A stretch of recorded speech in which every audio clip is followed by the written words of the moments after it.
Good morning everyone. I'm your presenter today, and my topic is freedom of expression and ethical computing. And my subtopic is understanding the role of ECM in uploading digital rights and responsibility. So, in our world today, we use technology every day, from posting social media, chatting with friends, to working on a social project. But as we use technologies, we also sub we also some face question. What responsibility do we have when using technology? That's what I discussed today, from freedom of expression and ethical computing. But before I start, if you hear some noises because of the weather condition, please consider it. And I'm your presenter today. So today, my objective is, after this presentation, you should be able to understand the constitutional foundation of freedom of expression in the Philippines, to recognize the purpose and global role of the Association for Computing Machinery or ACM, to explore the ethical principle of ACM that promote responsible computing and respect for individual rights, to relate out the ACM code supports freedom of expression, integrity, and social responsibility among computing professionals, to promote awareness on ethical decision making in the use of digital and communication technologies. So my topical outline is, first, freedom of expression in the Philippine Constitution. Definition and importance under Article 3, Section 4. Application for application of freedom of expression in digital words. Second, overview of the Association for Computing Machinery ACM. Background and mission of ACM. Role of ACM in advancing global computing ethics. Third, general ethics principle of ACM, contributing to society and human well-being. Avoiding harm and promoting fairness. Respecting privacy and confidentiality. Honestly, truthfulness, and respect for intellectual property.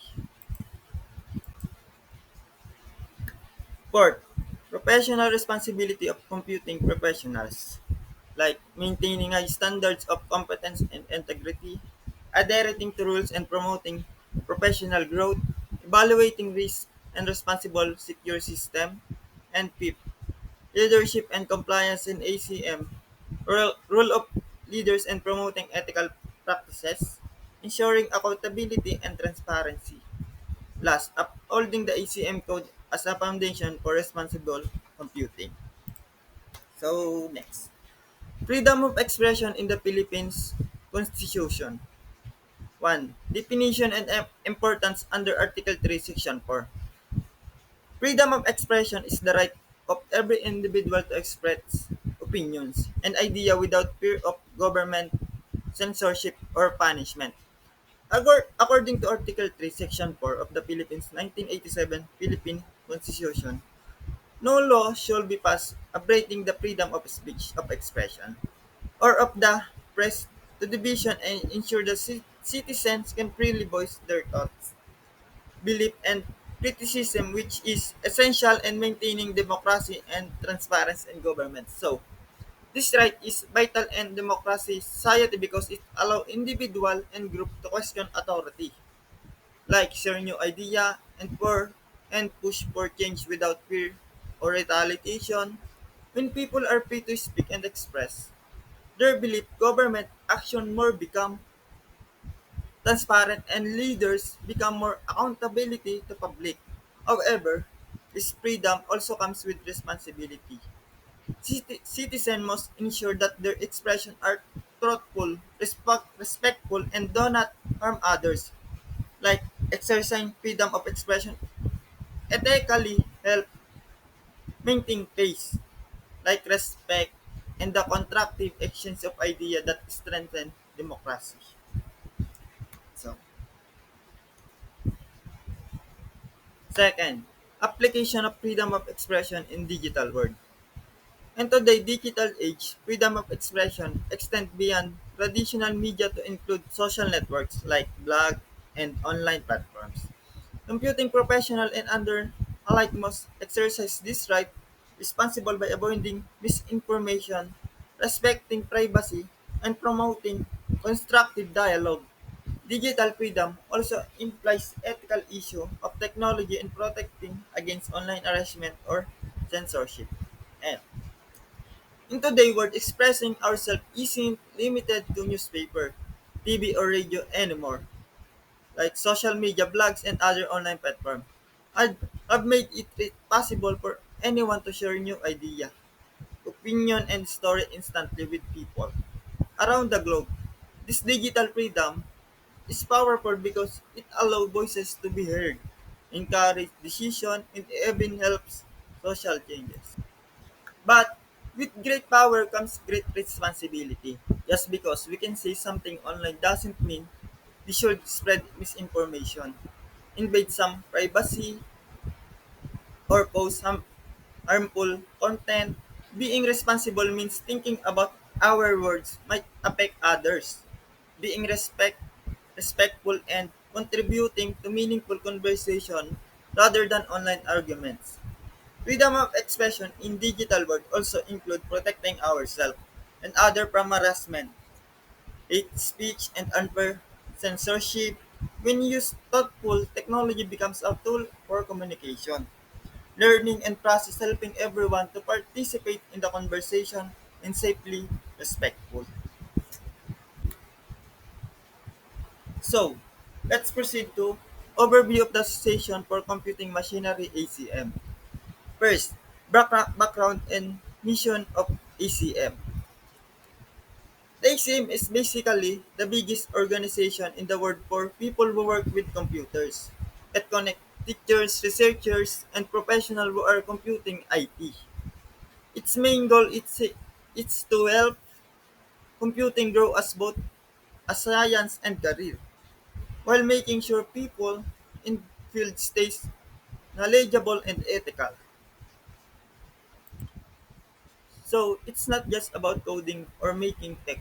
It's about doing it in a way that's responsible and good for society. Second, role of ECM and advancing computing ethics. ECM as a code of ethics that acts like guidebook for computing professionals. It tells people how to make responsible choices, be fair, honest, and think about how their work affects others by following their rules. ECM helps create accurate where people in tech act with the integrity and take care about bigger picture, making sure the technology is rare, ethical, and really help people. So next, general ethical principle of ACM. And this is the key principle. First, contribute to society and well-being. Use computing to benefit people and environment. So, so this means using computing skills not just for personal gain or profit, but to make a positive difference in people lives in the environment. It encourages creating technology that improve quality of life, support communities, or protect nature. And second, avoid harm, prevent negative consequences like privacy violation or bias. So, as a computing professional, you need to make sure your work doesn't cause problem or danger. That include protecting people's safety, like avoiding biased decisions and preventing breaches of privacy. Example, when designing an IT hiring tool, you test you truthful to make sure that doesn't unfairly reject candidates based on gender or ethnicity. So third, be honest and trustworthy. Communicate truthfully and avoid misinterpretation. So, be honest and trustworthy is honest is about being truthful and all communication in action. Avoid misleading users, client or colleagues. Trustworthy and crucial because others rely on work to be accurate and reliable. Example, a software engineer develop queries report to bug in their program the client instead of hiding it. So, by admitting the bug, the developer build trust and allow the client to plan solution. Hiding it could because bigger problems later like system failure or security issues. 4. Be fair and non-discriminatory. Treat everyone with quality and respect. So, this means treating everyone equality without favoritism or prejudice. Technology should not create or reinforce unfair advantage or disadvantage for certain group of people. So, a social media example nito is a social media platform ensure its content moderation or algorithm don't unfairly target certain group of other peoples. The algorithm unfairly block content from a specific group, it could silence voices or discriminate, making the algorithm fair ensure that all users are treated equality. So, 5. Respect privacy and com- confidentiality. Protect data and personal information.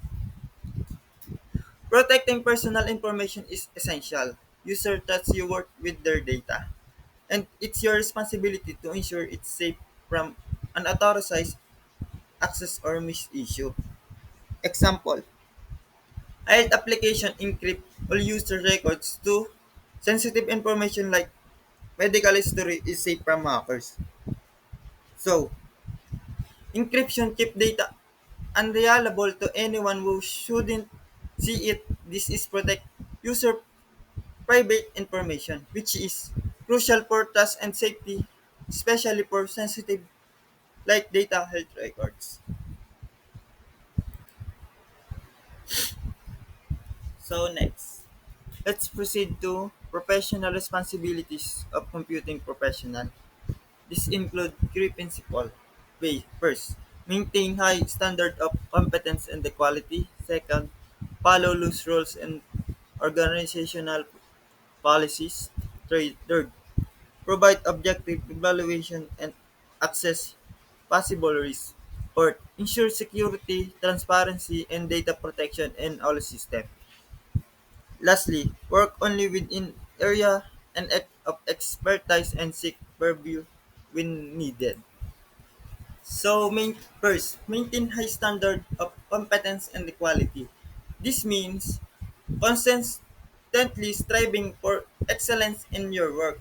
Professionals should stay updated with the latest knowledge, skills, and best practices to ensure that quality of their work meets or exceeds their expectations. Second, rules and organizational policy, it's important to act ethically and legally in all professional activities.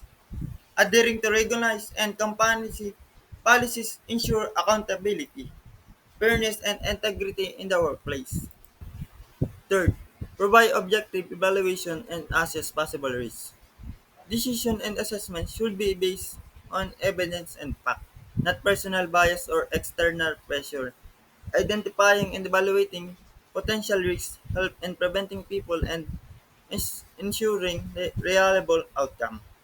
Fourth, ensure security, transparency, and data protection in all systems. So, protecting information in system is crucial. This involves implementing safeguards against unauthorized access, being transparent about how data is used, and ensuring privacy and confidentiality. And fifth, work only within areas of expertise and seek purview when needed. So, their knowledge is seek help or peer feedback when required.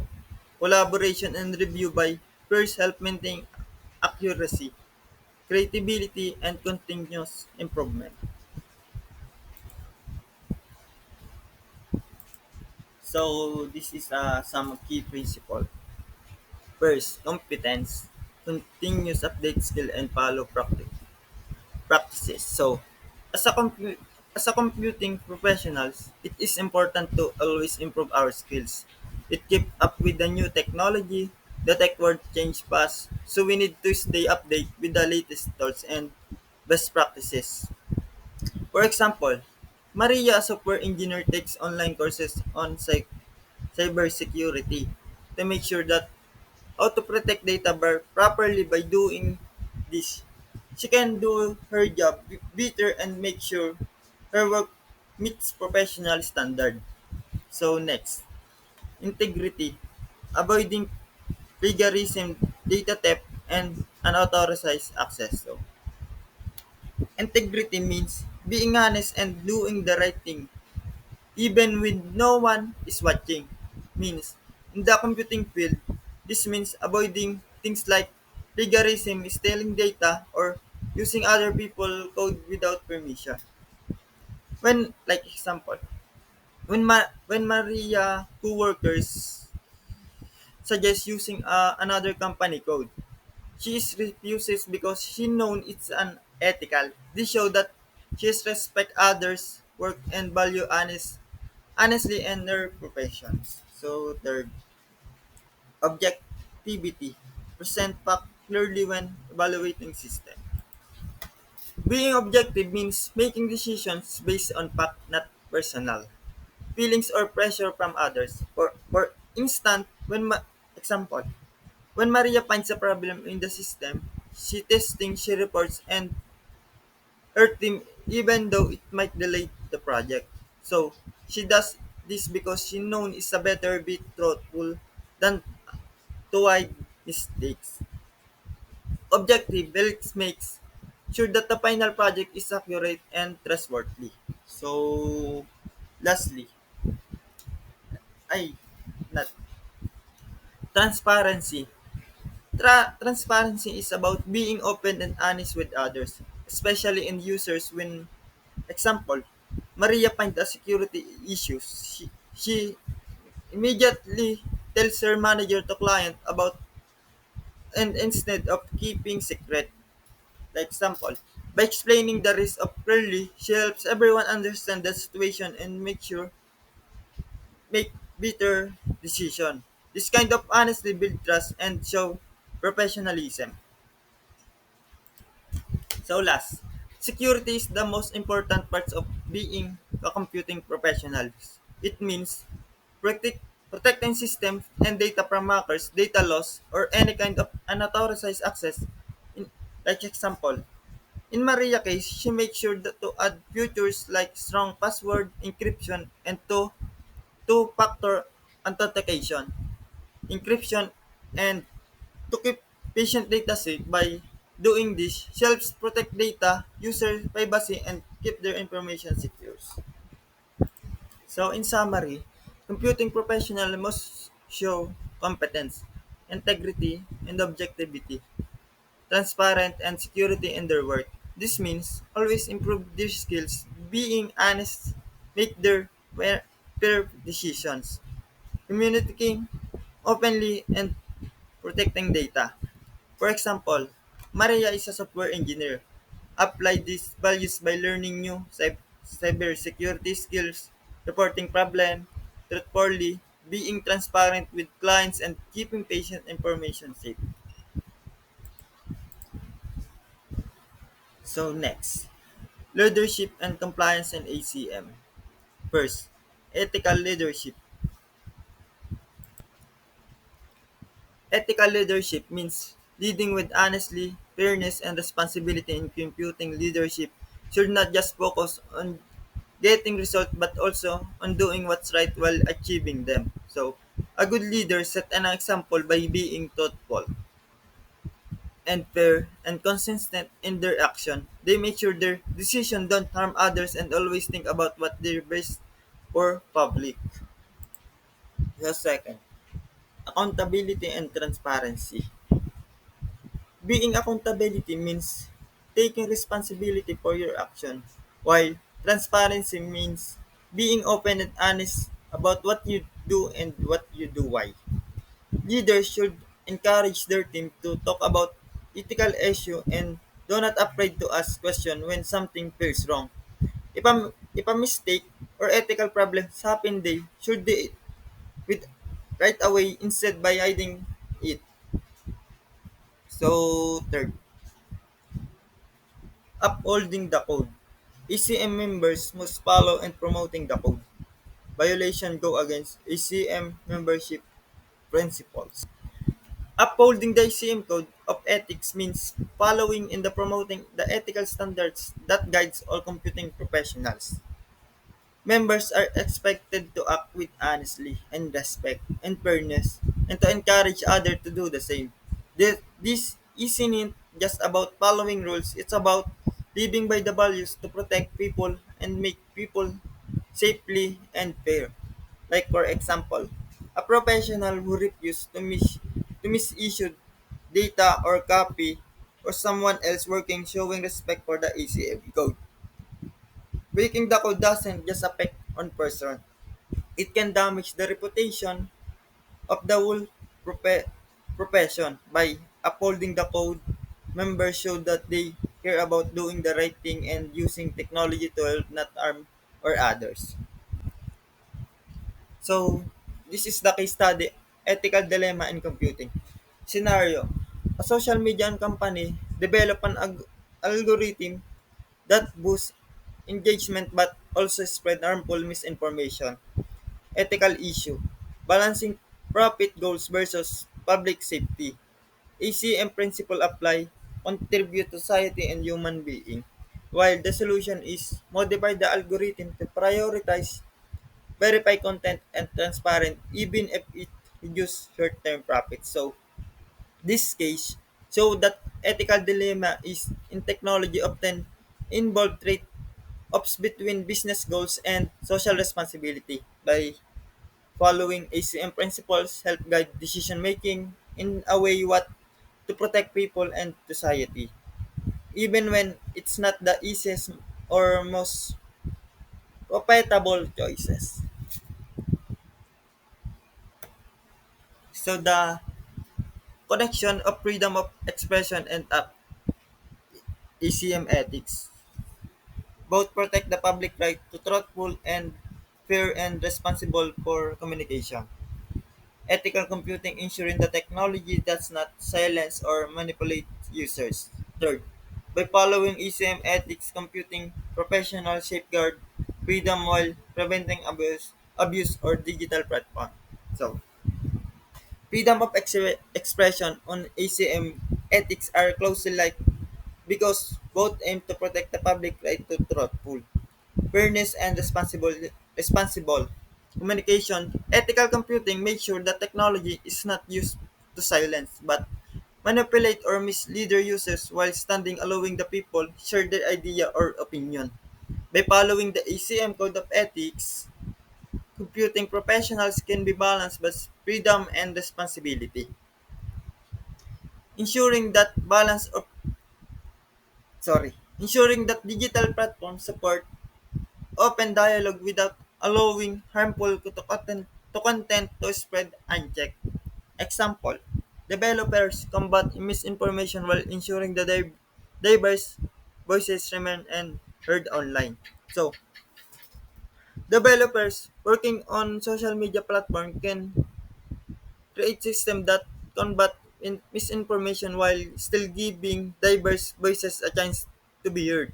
So, this way, users can trust the platform to provide accurate misinformation, but creativity, discussion, and freedom of speech are not restricted. So, that's all. So, conclusion. Freedom of expression is a right with responsibility, especially in digital spaces. The ECM Code of Ethics ensures that computing services society and ethicality. Ethical computing protects digital freedom, privacy, and trust. Responsible professionals helps create safer, fairer, and more open digital world. So, in conclusion, freedom of expression is an important right, but it comes with responsibility, especially in digital spaces where information spreads quickly. The ECM Code of Ethics provide guidance to ensure that computing service society in an ethical way. By following these principles, computing by professionals can protect digital freedom, privacy, and trust, while making sure technology is used to responsible and ethical professional play play a key role in a creative safety and more open and digital world where people can communicate fairly without being misled or harmed. And that's all. And my references. And that's all. Thank you.